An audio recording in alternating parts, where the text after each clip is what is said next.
पता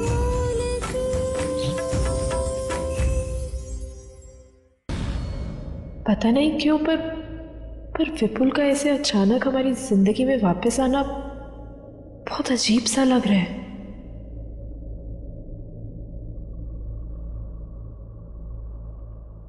क्या हुआ बावरी?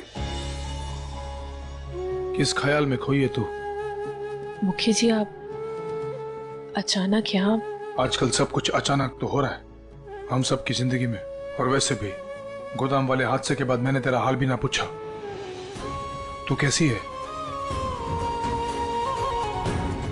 वो तो कान्हा जी की कृपा है कि विपुल समय पे आ गया, नहीं तो वरना के?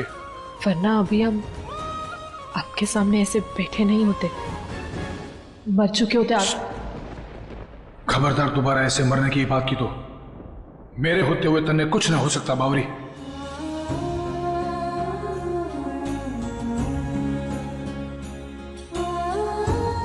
मुखी जी, हम जानते हैं कि आपके रहते हैं हमें कभी भी कुछ नहीं हो सकता, मगर आप भी ये जानते हैं कि हम और आप अब कुछ दिन के लिए ही है। आज नहीं तो कल तो हमें यहाँ से हमेशा हमेशा के लिए जाना ही होगा।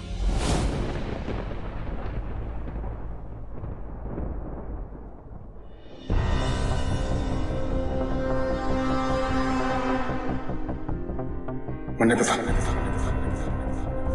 कि तन्ने कभी विपुल तो प्यार किया है। सब अजीब सा सवाल क्यों पूछ रहे हैं एकदम? मैंने सिर्फ हाँ और ना में जवाब दे बावरी, क्योंकि मैंने तुम दोनों को एक बार साक्षी में देखा था एक साथ, और तुम्हारी बातें सुन के मन में भी लगा था कि तुम दोनों सिर्फ दोस्त ना हो बल्कि दोस्त तो भी ज्यादा, जैसे एक प्रेमी प्रेमिका बात करते हैं वैसे। कि जिन बातों को सदियां हो गई है। हाँ, ये जरूर है कि हम विपुल को बचपन से जानते हैं, धीरे धीरे उसे पसंद करने लगे थे, उससे शादी भी करने वाले थे, पर मुखी जी अब हमारे मन में ऐसा कुछ भी नहीं। ये सभी बातें सुन के ऐसा लगता है जैसे ये हमारे पिछले जन्म की बातें, क्योंकि इस जिंदगी में जब से आप और बच्चे हमें मिले तब से आप लोग ही हमारा प्यार और हमारा पूरा संसार बन गए। मुखी जी, ये बात तो आप भी अच्छे से जानते हैं कि अब हमारा दिल धड़कता है तो वो सिर्फ और सिर्फ आपके लिए धड़कता है। अगर हम किसी के लिए जीते हैं तो वो सिर्फ और सिर्फ उसके लिए जीते हैं जो इस समय हमारे सामने खड़ा है। और अब हम किसी से बेइंतहा प्यार करते हैं तो वो सिर्फ और सिर्फ उससे करते हैं जिसके नाम का सिंदूर हमने अपनी मांग में भरा हुआ, जिसके लिए पहली बार हमने करवा चौथ का व्रत रखा था। इसलिए मुखी जी, आज के बाद दोबारा हमारे प्यार पर शक मत कीजिएगा, और ये मत पूछेगा कि हम किसी और से प्यार तो नहीं करते।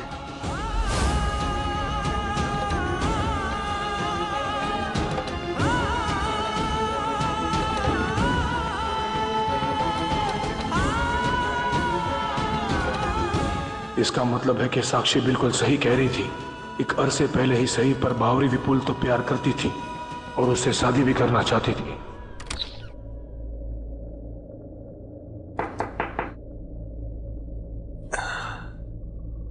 आओ पूर्वी, बैठो। खाना खा लीजिए। पूर्वी, जानती हो हमने तुम्हें आखिरी बार शादी के जोड़े में देखा था।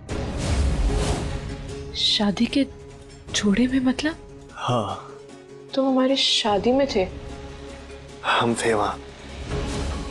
बैठो।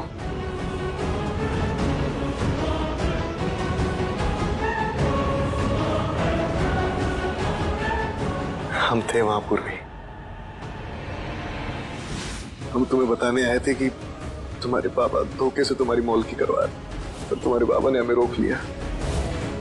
और इतना ही नहीं, उन्होंने हमें कुंडों से पिटवा कर बाहर फेंकवा दिया ताकि हम किसी को कुछ ना बता पाए और ये मौलकी नहीं रोक पाए।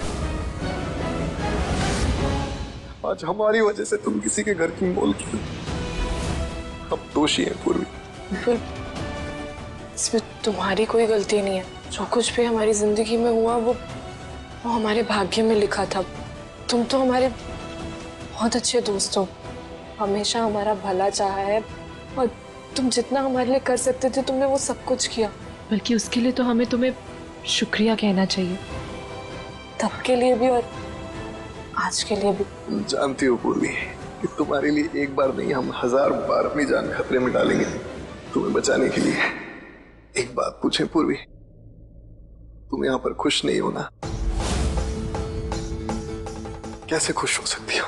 तुम जैसी इतनी खुददार और इतनी स्वाभिमानी लड़की किसी के घर की मौलकी, किसी के घर की गुलाम बनकर कैसे खुश रह सकती हो? तुम हमारी चिंता मत करो, हम यहाँ ठीक भी है और खुश भी। भगवान के लिए झूठ मत बोलो पूर्वी। हम सब जानते हैं वो मुखी जी जिनकी तुम मोलकी बनकर यहाँ आई थी, उनकी पहली पत्नी के आ जाने से तुम किस हाल में यहाँ पर हो हम सब समझते। क्या तुम्हें वो इज्जत, मान, सम्मान सब कुछ मिल रहा है? तुम कितना भी दिखावा कर लो, तुम्हारा दर्जा इस घर में बस एक दूसरी औरत का है, एक बोझ, एक कांटा जिसे मुखी जी की पहली पत्नी कभी भी निकाल कर फेंक देंगे। अरे पूर्वी, वो लोग तुम्हें निकाल कर फेंके इससे पहले तुम आजाद हो जाओ ना इस मोलकी के बंधन से। अब तो हम आ गए ना पूर्वी, सब ठीक हो जाएगा, चिंता की कोई बात नहीं।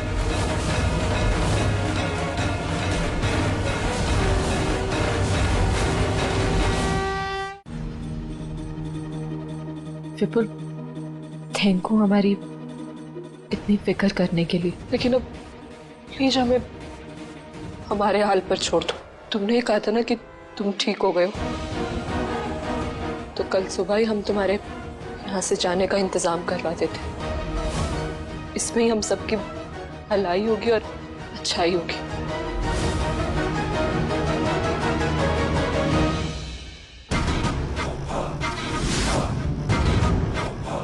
ना क्या कह रही थी तू कि तूने ऐसा प्लान बनाया है, इतना अच्छा प्लान बनाया है कि देख रही है ना, होता पहाड़ और निकला चूहा, वो भी ऐसा चूहा ऊपर से बहुत यहाँ से चला जाएगा। जिस तीली से आग लगाई है ना, तो वो वीरेंद्र और पूर्वी की जिंदगी में उस पर पानी फेंक के चलेगी ये मोड़ की। अब क्या करेगी? है इसका नौकरी दिलाई थी ना तूने उसको। अब मुझे बता दे ना, प्लान क्या तेरा, कैसे रोकेगी उसे और कैसे वीरेंद्र और उस मोड़ की जिंदगी बर्बाद करेगी।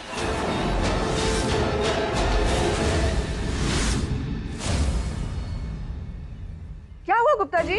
आपने तो कहा था इस गोवा वाली हवेली का नया मैनेजर आज से काम पे आएगा, पर यहाँ तो कोई भी नहीं आया। जरा पता लगाइए कहाँ रह गया वो। मैंने फोन किया था उसके गांव यूपी में, मुझे पता लगा कि वो वहाँ से ऑलरेडी निकल चुका है। अब तक तो उसे पहुँच जाना चाहिए था। मैं देखता हूँ वो कहाँ रह गया है। हाँ, देख लीजिए। वैसे नाम क्या बताया था आपने? जी विपुल शर्मा। विपुल शर्मा? अरे वो तो यहाँ पर ही है। असल में जब वो आया था ना, एक छोटा सा एक्सीडेंट हो गया, तो हमने उसे यहीं पे रोक लिया ताकि थोड़ा सा आराम कर ले। वो कह भी रहा था कि वो यहाँ पे किसी नौकरी के सिलसिले में आया है। गुप्ता जी, मुझे नहीं लगता कि उसे पता भी है कि वो इसी हवेली की नौकरी के सिलसिले में आया है। आप एक काम कीजिए, आप अभी के अभी यहाँ पे आ जाइए, उससे एक बार मिल भी लीजिए और जेठ जी को इस नए मैनेजर के बारे में भी बता दीजिए, ठीक है? जी मुखी जी को मैं आकर बता दूंगा कि उनकी हवेली का नया मैनेजर यही है। जी आ जाइए, जल्दी आ जाइए। इसे कहते हैं अंजलि। एक प्लान फ्लॉप हो गया तो क्या हुआ, दूसरा प्लान मैं हाथों हाथ तैयार रखती हूँ। इतनी कच्ची खिलाड़ी भी नहीं हूँ। मुखी जी, आप तो हमारी बात पर ध्यान ही नहीं दे रहे हैं। कौन सी बात पर? कौन सी बात? हम कर लेते हैं, पूर्वी और विपुल की शादी की बात। मुखी जी, हमें पूर्वी से जल्द बात करनी चाहिए और हमें यकीन है कि वो इस रिश्ते के लिए मना नहीं करेगी। आखिर वो दोनों एक दूसरे को पसंद करते थे और आपके तलाक में भी अब 2 हफ्ते से कम का समय रह गया है और शादी की तैयारियों में भी तो समय लगेगा ना मुखी जी। मैंने तन्ने पहले कहा था, इस मामले में मैं कोई जल्दबाजी ना करूंगा और ना तन्ने करने दूंगा। जो बावरी की जिंदगी का सवाल है। हाँ मुखी जी, साक्षी जी, वो हम बस ये कहने आए थे कि विपुल की तबीयत ठीक है। ये तो बहुत अच्छी बात है। उसकी तबीयत ठीक है तो वो आज ही यहाँ से चला भी जाएगा। आज ही चला जाएगा? वो ऐसे कैसे जा सकता है यहाँ से? अभी तो उसकी चोट भी ठीक नहीं हुई है। तो उसे यहाँ कुछ और दिन रहना चाहिए। मुखी जी, हम उसे यहाँ से ऐसे कैसे निकाल सकते हैं? अरे निकाल थोड़ी रहे उसे, बच्चा थोड़ी है वो। अगर वो खुद जाना चाहता है तो हम जबरदस्ती कैसे कर सकते हैं? कुछ काम वाम होगा उसे, जाने दे। हाँ साक्षी जी, हम देख के आते हैं कि उसकी तैयारी हो गई जाने की। देखा देखा धन्य, बावरी भी ना चाहती कि वो यहाँ पर रहे। अगर वो चाहती ना तो रोक लेती उसे। अरे बचपन में जो था वो था, अब कुछ ना है। बावरी उससे प्यार व्यार ना करती, इसलिए तू विपुल की चिंता और शादी वादी वो सब भूल जा। आराम से बैठ।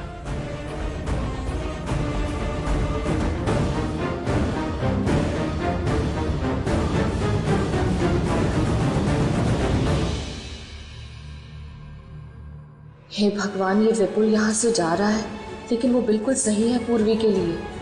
और हमें ऐसा लगता है कि अगर हम कुछ वक्त दे दें तो पूर्वी और विपुल एक दूसरे से फिर से प्यार करने लगेंगे। लेकिन अगर विपुल यहाँ से चला गया तो सब खराब हो जाएगा। हे भगवान, प्लीज हमारी मदद कीजिए ताकि हम विपुल को यहाँ रोक सके। अंजलि आज चाय आएगी या 50 साल बाद? अपना ध्यान रखना। तुम भी अपना ध्यान रखना। मुखिया जी, मुखियाइन जी, धन्यवाद। एक अनजान शहर में एक अजनबी का आपने इतना ख्याल रखा, मैं सारी जिंदगी भर आपका एहसान नहीं चुका पाऊंगा। एहसान तो हम पर तन्ने किया है, जो हमारी बावरी की जान बचाई है।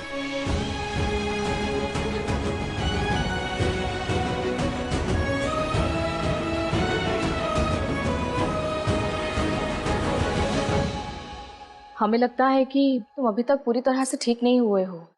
तुम्हें आराम की जरूरत है और अगर कुछ दिन यहाँ और रुक जाओगे तो हम सबको बहुत अच्छा लगता। इतनी भी क्या जल्दी है जाने की? अच्छा तो हमें भी बहुत लगता। वो कहते हैं ना, जिसका जहाँ पर जितना दाना पानी लिखा हो वो उतना ही वहां रुक पाता है। तो हम तो यही मानते हैं कि इतना ही सौभाग्य था हमारा आप सबके साथ रहने का। आगे दीजिए, चलते हैं। अरे गुप्ता को फोन लगाओ और उसे बोल जल्दी आए, वरना ये तो यहाँ से फुर हो जाएगा। ये मौका मैं हाथ से जाने नहीं दे सकती।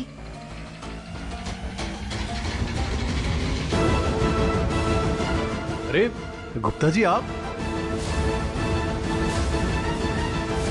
अरे हम तो यहाँ हैं, पर आप कहाँ हो? कल से कब से फोन कर रहे, फोन भी नहीं उठा रहे हो हमारा। गुप्ता जी सो सॉरी, मैं जैसे ही यहाँ पर आया एक बहुत बड़ा हादसा हो गया। नहीं तो मैं आपको कॉल करके बताता ना मैं गोवा आ गया हूँ। गुप्ता, तुम इसे फोन क्यों कर रहे थे? तुम जानते हो इसे? जी जी मुखी जी, ये विपुल शर्मा है। आप पूछ रहे थे ना हवेली के लिए नया मैनेजर कब आएगा। विपुल ही आपकी इस हवेली का नया मैनेजर है।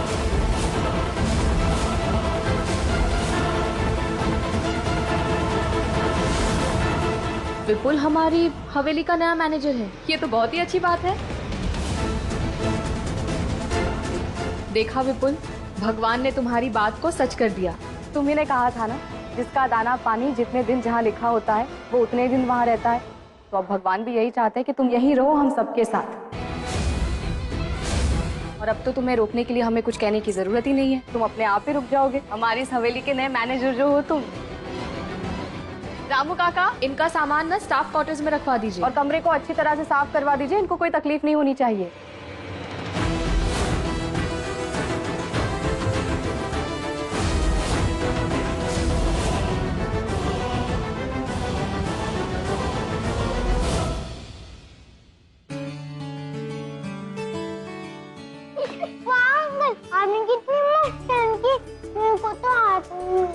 बेटा हर गेम की ना एक टेक्निक होती है। अगर वो टेक्निक आपको समझ में आ जाए ना तो आप कोई भी गेम में परफेक्ट हो सकते हो। आप मुझे सिखाओगे? Why not? मानस, किसी भी चीज को अगर आप दिल से चाहते हो ना तो दुनिया की कोई सी भी ताकत आपको उसे पाने से नहीं रोक सकती, कभी नहीं। चाहे से वो ये गेम की टेक्निक हो या फिर आपका बिछड़ा हुआ प्यार। खैर मैं सिखाऊंगा ना आपको। ओके ओके ओके, चलो। तो सबसे पहले आपका लेफ्ट हैंड ऊपर,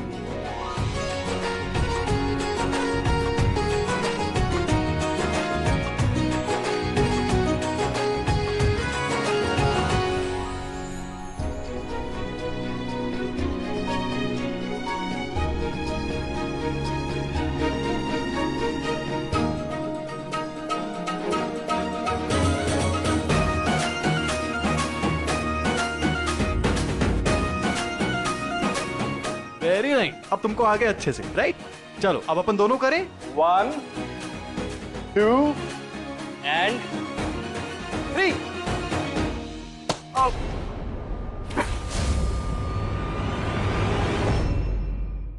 विपुल, तुम ठीक तो हो? क्या हुआ, दिखाओ। तुम्हारे हाथ से तो खून बह रहा है बहुत। उठो उठो तुम आराम से चोट लगी है? नहीं तुम एक काम करो, यहाँ बैठो आराम से। हे भगवान, देखो कितना खून बह रहा है। तुम यहाँ बैठो, हम पट्टी लेके आते हो। 1 मिनट आ रहे हैं हम, रुक जाओ। अंकल, आपको चोट से लगी? नहीं बेटा, मैं ठीक हूँ। हे भगवान, तुम भी ना क्या करते हो विपुल? बच्चों के साथ ना तुम भी बच्चे ही बन जाते हो। तुम्हारा बचपन आना आज तक नहीं गया। हम अभी भी बच्चे ही हैं पूर्वी, वही गांव वाले बच्चे।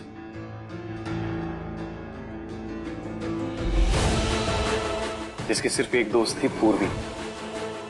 और देखो, वही पूर्वी आज भी हमारा कितना ख्याल रख रही है।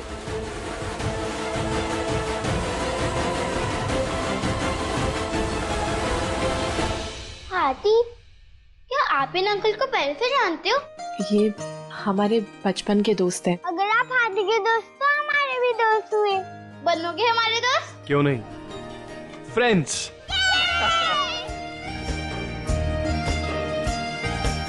अच्छा रीटा, अब तो हमें चलना चाहिए। हमें पढ़ाई भी करनी ना। हाँ, लेकिन कला हमें नई नई ट्रिक सिखाना, ठीक है? प्रॉमिस? प्रॉमिस। पूर्वी, थैंक यू ये पट्टी बांधने के लिए।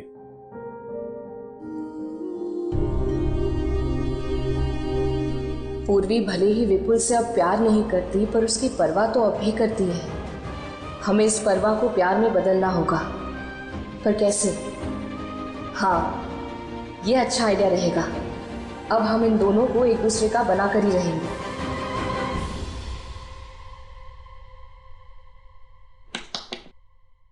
क्या हम अंदर आ सकते हैं? अरे मुखियान जी, आइए ना। रजाई लाए थे तुम्हारे लिए। तुम यहाँ ठीक तो हो ना? मतलब कि कोई परेशानी तो नहीं है? हम ठीक हैं, काफी खुश हैं यहाँ। अब आप देखिए ना, एक अनजान शहर में इतने अच्छे लोग, इतने अच्छे मालिक। जब पुराने दोस्त मिल जाएं अगर, और क्या चाहिए, इसलिए आप बिल्कुल चिंता मत कीजिए। अरे ऐसे कैसे चिंता ना करें? तुम हमारे मैनेजर ही नहीं बल्कि पूर्वी के दोस्त भी तो हो, और तुम्हारा ध्यान रखना हमारा फर्ज है। क्यों पूर्वी? हम आते हैं किचन में खाना देकर। अच्छा एक बात बताओ, तुम्हें खाने में क्या पसंद है? हम सोच रहे हैं आज वही बनवा ले तुम्हारे लिए। हम तो खैर एकदम गांव के लड़के, सरसों का साग और मक्के की रोटी बड़ी पसंद है, और बहुत सारी घी के साथ। आज तुम्हारे लिए सरसों का साग ही बनवा देते हैं, ढेर सारा घी डलवा कर। जी। पूर्वी, खाने की तैयारी चल रही है? जी। हम सोच रहे थे कि आज कुछ अलग खाते हैं, जैसे सरसों का साग और मक्के की रोटी, वो भी ढेर सारा घी डालकर। आपको पसंद है सरसों का साग और मक्के की रोटी? हाँ, हमें तो बहुत पसंद है। ठीक है, तो आज हम आपकी पसंद का ही खाना बनाएंगे।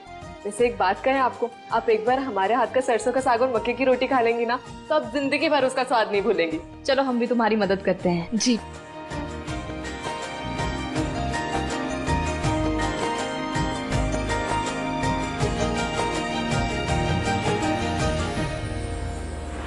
क्या हुआ भाई, खाना कहाँ गया? खाना लेके आओ, भूख लगी जोर तो।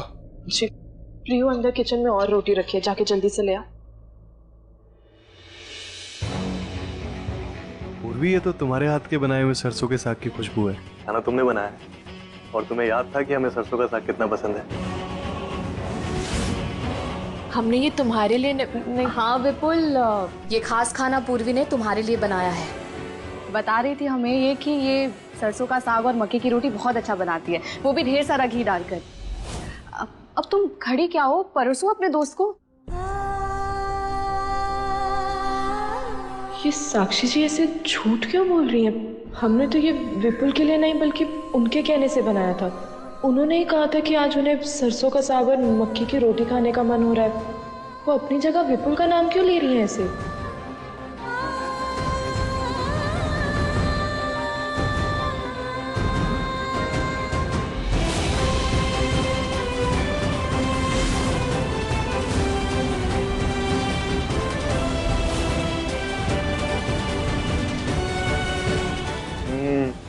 वाह पूर्वी, तुम्हारे हाथों में अब भी वही जादू है जो पहले था।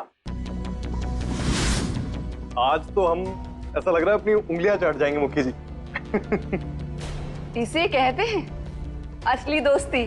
तो अब इस घर में विपुल की पसंद का खाना बनेगा, क्यों माँ? और बनना भी चाहिए। बचपन के दो बिछड़े हुए दोस्त इतने सालों बाद जो मिले हैं, वो कहते हैं ना, बचपन की दोस्ती और बचपन का प्यार भुलाए नहीं भूलता है, हमेशा याद रहता है।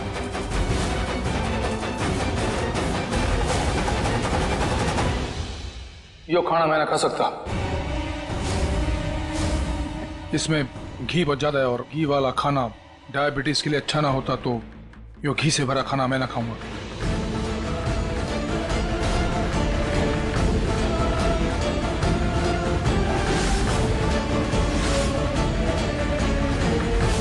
हम समझ रहे हैं मुखी जी, आप यहाँ विपुल की मौजूदगी से बेचैन हैं और इसीलिए खाना नहीं खा रहे हैं।